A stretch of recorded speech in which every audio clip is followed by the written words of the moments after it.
सिर्फ सपने नहीं देखता, मुंबई सपनों को जीता है।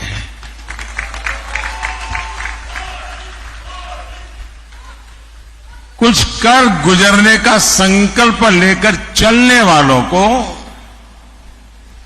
मुंबई ने कभी निराश नहीं किया है। इस ड्रीम सिटी में मैं आपसे 2047 के ड्रीम को लेकर के आया हूं।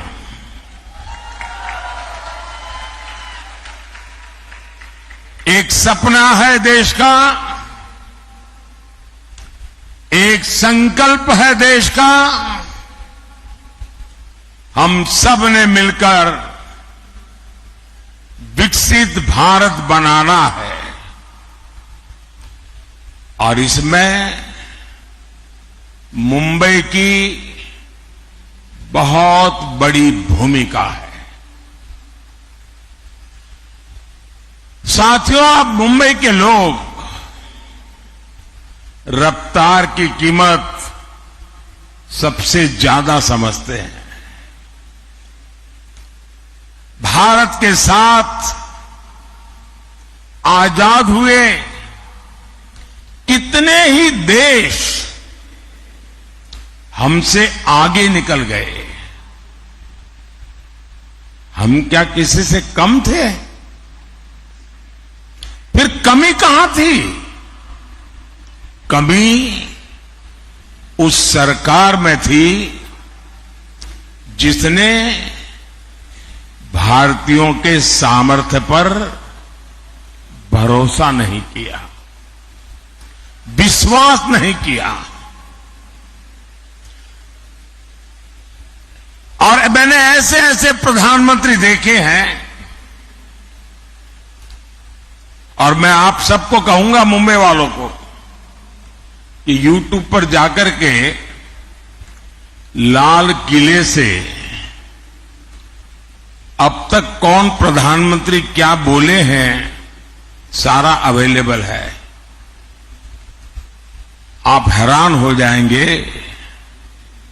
एक वो भी वक्त था जब देश के प्रधानमंत्री लाल किले से हम भारतीयों को आलसी कहकर पुकारते थे।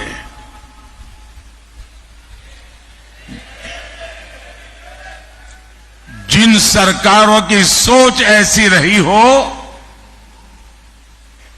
वो देश को कभी आगे नहीं बढ़ा सकते। मैं आज पूरी गंभीरता से कह रहा हूं, आजादी के बाद गांधी जी की सलाह पर अगर कांग्रेस को भंग कर दिया गया होता तो आज भारत कम से कम 5 दशक आगे होता।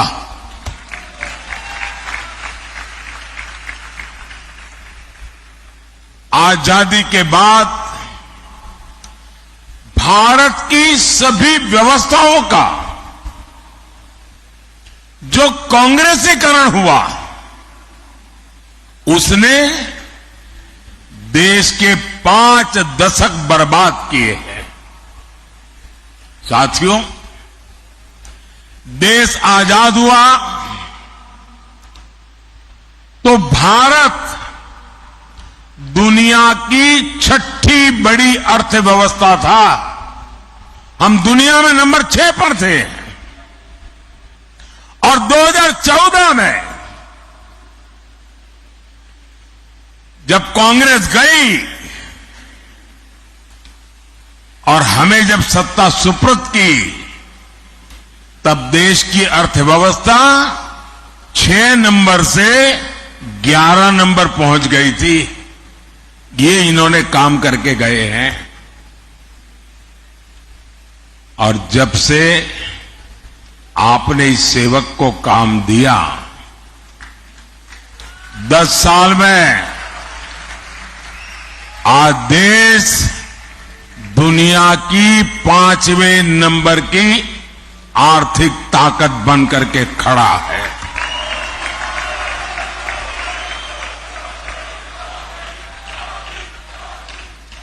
आज भारत में, मुंबई में रिकॉर्ड इन्वेस्टमेंट आ रहा है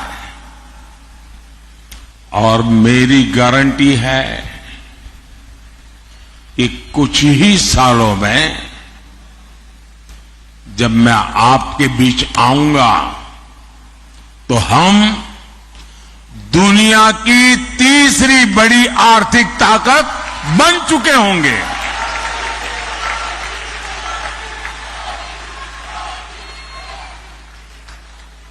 और मैं आपको भी गारंटी देने आया हूं और मैं आपके बच्चों के लिए विश्वास लेकर के आया हूं। मैं आपको विकसित भारत देकर जाने वाला हूं।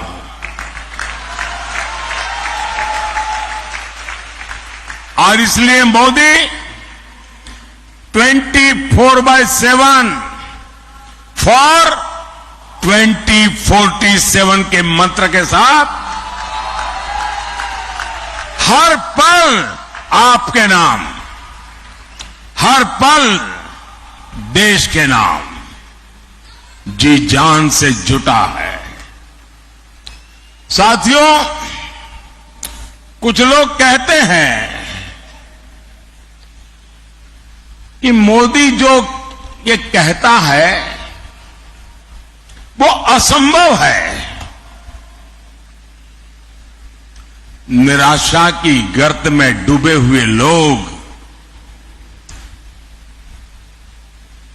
उनमें आशा का संचार करना लोहे के चने चबाने का काम होता है। और इसलिए निराशा को पाल करके बैठे हुए लोग हर पल, हर चीज असंभव ही अनुभव करते हैं। ये वो लोग हैं जिनको लगता था राम मंदिर भी उनको असंभव लगता था।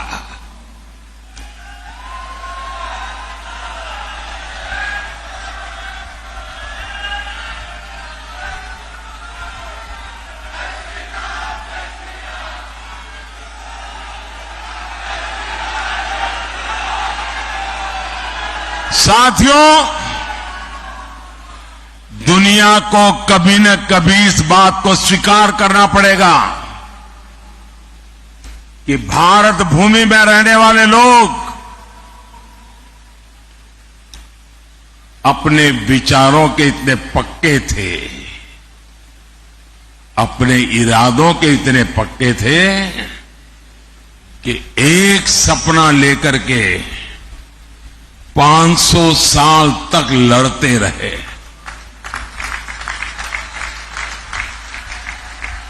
ये छोटा इतिहास नहीं है। 500 साल का अविरत संघर्ष, अनेक पीढ़ियों का संघर्ष, लाखों लोगों का बलिदान और 500 साल तक संजोया हुआ सपना आज रामलला भव्य मंदिर में विराजमान है।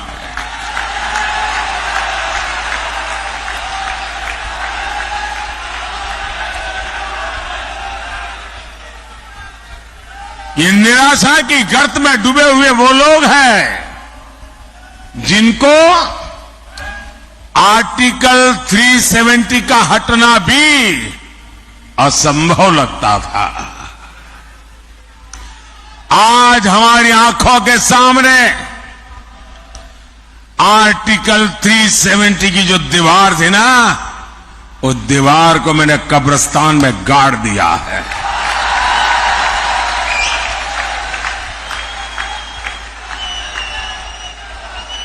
और जो सपने संजो रहे हैं कि वे कभी 370 पुनर्जागरण करेंगे, फिर से लगाएंगे, वो कान खोल करके सुन ले। ये विरासत मामूली विरासत नहीं है। दुनिया की कोई ताकत दोबारा 370 नहीं ला सकती है।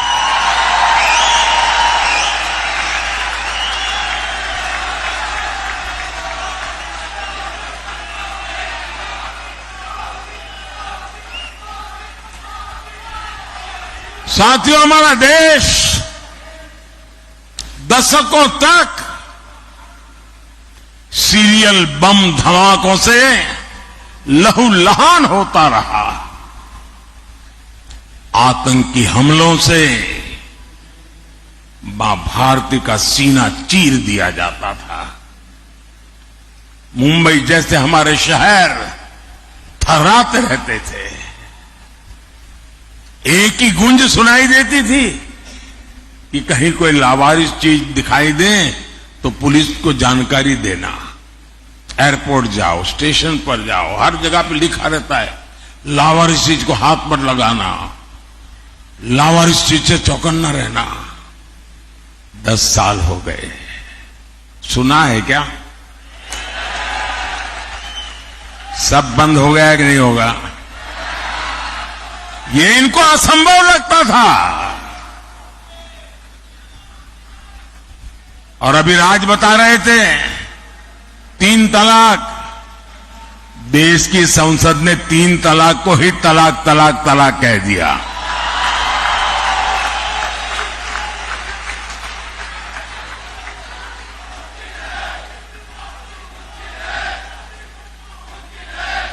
महिलाओं को 33% आरक्षण, 40 साल तक इंतजार करते रहे लोग।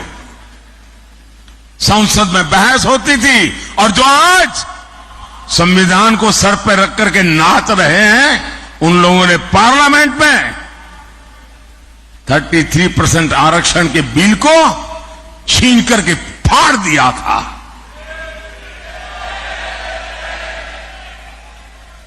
इन सब की छाती पे बैठ करके आरक्षण हुआ कि नहीं हुआ?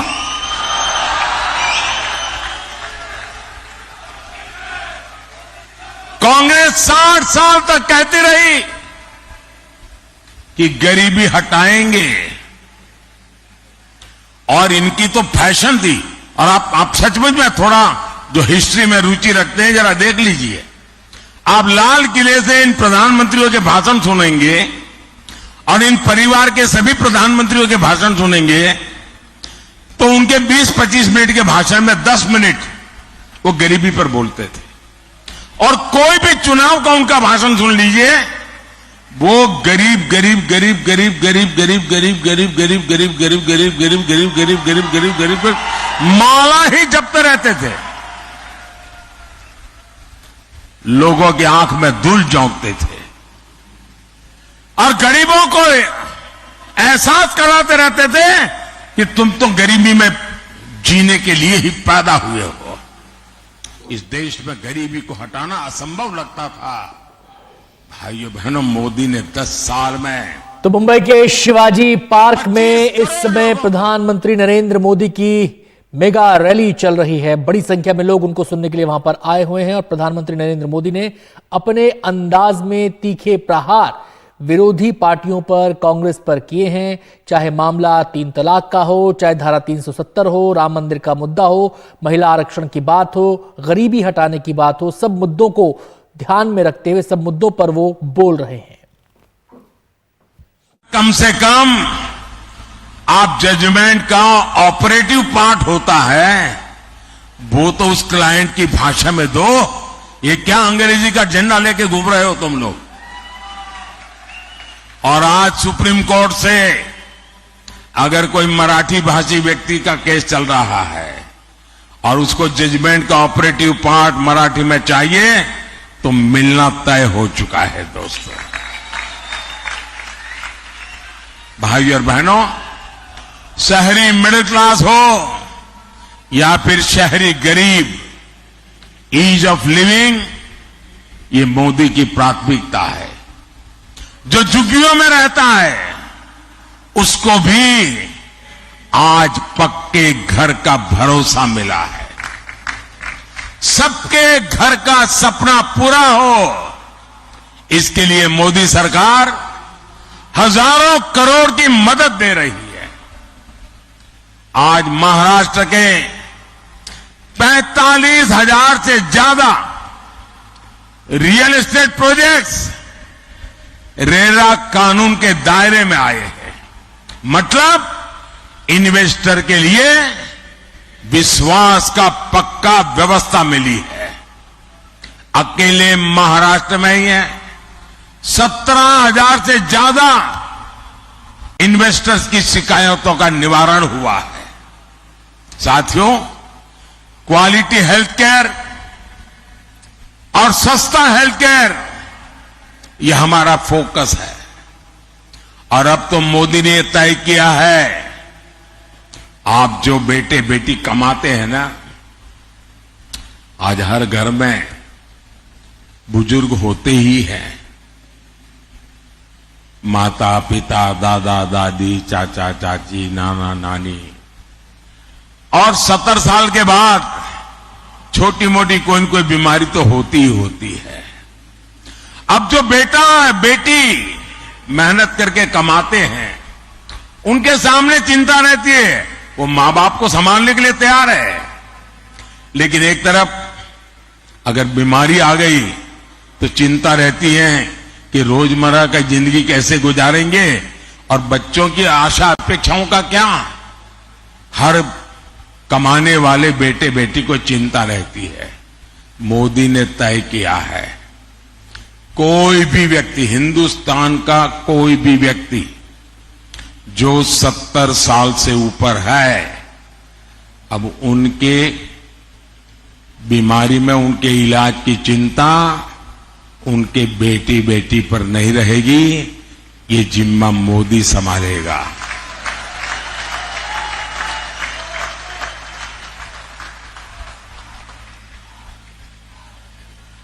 हम जानते हैं मेडिकल इंश्योरेंस कराने में आपको कितनी दिक्कत आती थी, वो भी अब भूल जाइए। अब मोदी आपके बुजुर्ग माता पिता का अस्पताल में इलाज कराएगा और वो भी मुफ्त। भाई और बहनों, 10 साल पहले तक सामान्य गरीब और मिडिल क्लास के लिए बैंक लोन सपना होता था। आज बिना गारंटी का लोन मिल रहा है। पहले फुटपाथ पर रेहड़ी पर काम करने वालों को बैंक के दरवाजे तक जाने की हिम्मत नहीं थी। जिनको कोई नहीं पूछता था, मोदी उनको पूजता है। और मैं हमारे शिंदे जी वगैरह का आभार व्यक्त करता हूं कि एक आध साल पहले मुझे यहां बुलाया था और करीब 1 लाख रेहड़ी पट्टी वाले भाई बहन इकट्ठे हुए थे और उनको हजारों करोड़ रुपया बैंक से लोन मिला था। उनकी पूरी जिंदगी बदल गई। वरना पहले क्या था, रेहड़ी पटरी वालों को साहूकार के प्याज से बहुत महंगे ब्याज में पैसे लेते थे और कारोबार में से ज्यादा पैसा ब्याज में चला जाता था। आज उनको बैंक से लोन मिलता है। और गारंटी कौन देता है? गारंटी मोदी देता है। बिना गारंटी पैसे मिलता है। और ये मेरे रेहड़ी पटरी वाले भाई बहन पाई पाई समय पर चुकता करते हैं, बैंकों पर कोई बोझ नहीं होने देते हैं। साथियों, मोदी के पास 10 साल का रिपोर्ट कार्ड है और 25 साल का रोड मैप भी है। और दूसरी तरफ इंडी गठबंधन वालों के पास क्या है? जितने लोग उतनी बातें। जितने दल उतनी घोषणाएं और जितने दल उतने प्रधानमंत्री। कांग्रेस के माओवादी मैनिफेस्टो में जितनी घोषणाएं हैं, अगर उनका हिसाब लगाएं तो देश दिवालिया हो जाएगा। इनकी नजर हमारे मंदिरों के सोने पर है, इनकी नजर महिलाओं के मंगलसूत्र पर है।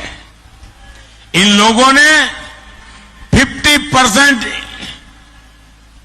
इनहेरिटेंस टैक्स का आइडिया फ्लॉट किया है, यानी आप अपने बच्चों को अपनी विरासत नहीं दे पाएंगे। आपने कितनी मेहनत करके कितना ही कमाया हो, इकट्ठा किया हो, आधा ये सरकार छीन लेना चाहती है, आपको बच्चों को नहीं देने देगी। ये आपकी प्रॉपर्टी का एक्सरे करके अपने वोट बैंक को, जो वोट जिहाद करते हैं ना, उनको देने के लिए वो निर्णय कर चुके हैं। साथियों, ये इनके इरादे बड़े खतरनाक हैं। कांग्रेस के लिए ये अस्तित्व बचाने की लड़ाई है, वो किसी भी हद तक जा सकती है। साथियों, मुंबई तो भारत का इकोनॉमिक पावर हाउस है। आप देखिए, 10 साल पहले शेयर बाजार कहां था और आज कहां है। आज देश के लाखों लाख छोटे छोटे निवेशक बाजार से जुड़े हैं। दुनिया के 4th लार्जेस्ट स्टॉक मार्केट पर देश दुनिया का भरोसा बढ़ता जा रहा है। इंडिया गाड़ी वाले जो साजिश से रच रहे हैं, उसका एक मकसद इस भरोसे को भी तोड़ना है। मैं आपको सावधान कर रहा हूं, कांग्रेस और इंडिया गाड़ी की माओवादी इकोनॉमिक्स मुंबई के पहिए ही जाम कर देगी। दोस्तों, मैं कल्पना करता हूं कि इनकी सोच देश के लिए कितनी बड़ी भयंकर आर्थिक स्थिति पैदा कर सकती है। साथियों, मुंबई चैत्य भूमि से प्रेरणा पाती है। ये भी हमारी सरकार है जिसने चैत्य भूमि सहित देश दुनिया में बाबा साहब के पंच तीर्थ विकसित किए हैं। साथियों, शिव तीर्थ की इस भूमि में यहां कभी बाबा साहब ठाकरे और वीर सावरकर की हुंकार गूंजी थी, लेकिन आज विश्वासघाती अगाड़ी को देखकर उनकी आत्मा को कितना दुख होता होगा। ये नकली शिवसेना वाले, इन्होंने बाबा साहब को धोखा दिया, इन्होंने शिव सैनिकों के बलिदान को धोखा दिया। सत्ता के लिए ये राम मंदिर को गाली देने वालों के साथ चले गए। सत्ता के लिए ये मुंबई हमले के बाद पार्टी कर रहे लोगों के साथ चले गए। जो कांग्रेस दिन रात वीर सावरकर को गालियां देती है, आज उसकी गोद में बैठे हैं। और मैं एनसीपी के नेता को चुनौती देता हूं, आप राहुल से बयान करवाइए कि वो जीवन में कभी भी वीर सावरकर का अपमान नहीं करेगा। तो मुंबई के शिवाजी पार्क में प्रधानमंत्री मोदी की ये रैली चल रही है और लगातार वो न केवल अपना विजन लोगों के सामने रख रहे हैं, बल्कि ये भी बता रहे हैं कि कैसे और किस आधार पर वो विरोधियों के खिलाफ जो उनका विजन है, जो विरोधियों के खिलाफ उनकी सोच है, उसका आधार क्या है, उसका रीजन क्या है। वो विरोधियों के तमाम जो उनके चाहे मैनिफेस्टो हो, चाहे उनकी घोषणाएं हो, उनको लेकर तीखे हमले यहां पर कर रहे हैं।